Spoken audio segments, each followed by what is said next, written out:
Assalamualaikum warahmatullahi wabarakatuh. Alhamdulillahi rabbil alamin.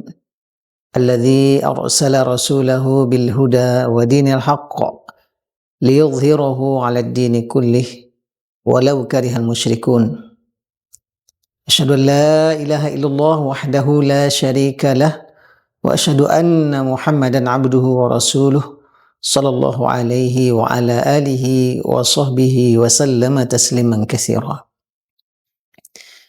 Kaum muslimin dan kaum muslimat, hamba-hamba Allah yang mulia.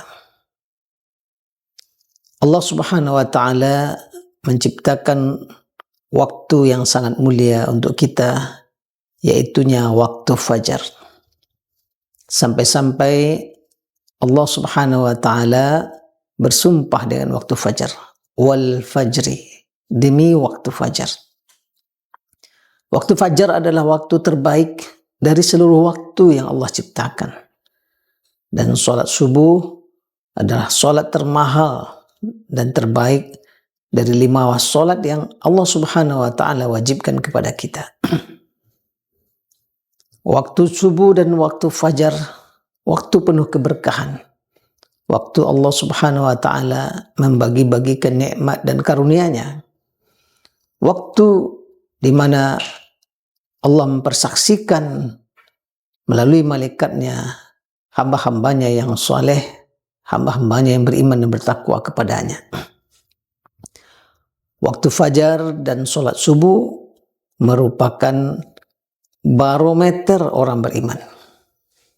Jika seseorang abai dan lalai dengan sholat subuh, sering terlambat dan tertinggal sholat subuh berjamaah, maka orang ini akan sulit dipercaya sebagai seorang yang memiliki keimanan.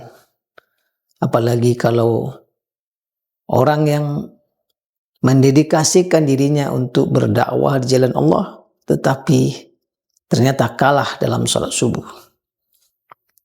Suatu yang luar biasa dijanjikan oleh Rasulullah SAW bahwa sholat subuh dan waktu fajar bisa menjadi faktor utama keselamatan seorang hamba dari siksaan api neraka. Sebagaimana sabda baginda Nabi SAW dalam hadis yang sahih, beliau mengatakan, "Lan yalijan nara ahadun shalla qabla tulu'i syamsi wa qabla ghurubiha." Sekali-kali tidak akan masuk ke dalam neraka seseorang yang sholat sebelum matahari terbit dan sebelum matahari terbenam. Apa itu sholat sebelum matahari terbit? Sholat subuh. Dan apa itu sholat sebelum matahari terbenam? Sholat asar. Jadi siapa yang menjaga sholat subuh dengan baik, dilaksanakan berjamaah, juga siapa yang menjaga sholat asar dengan baik, dilaksanakan berjamaah, ini merupakan penyebab dia selamat dari siksaan api neraka. Tidak akan sampai dan tak akan mampir ke dalam neraka. Karena Rasulullah SAW mengatakan, lan yalijan nar, sekali-kali tidak akan masuk neraka. Dalam hadis riwayat lain, Rasulullah SAW mengatakan, man shallal bardaini dakhalal jannah. Barang siapa yang sholat bardain itu adalah sholat subuh dan sholat asar, maka dia pasti masuk surga. Betapa beruntungnya seorang hamba senantiasa menjadi pemenang di waktu subuh, menjadi pemenang di waktu fajar, hadir di rumah Allah Subhanahu wa taala menunaikan sholat subuh berjamaah. Bahkan baginda Rasulullah SAW menyampaikan, raka'atil fajri khairun minad dunya wa ma fiha, atau kama qala Rasulullah SAW.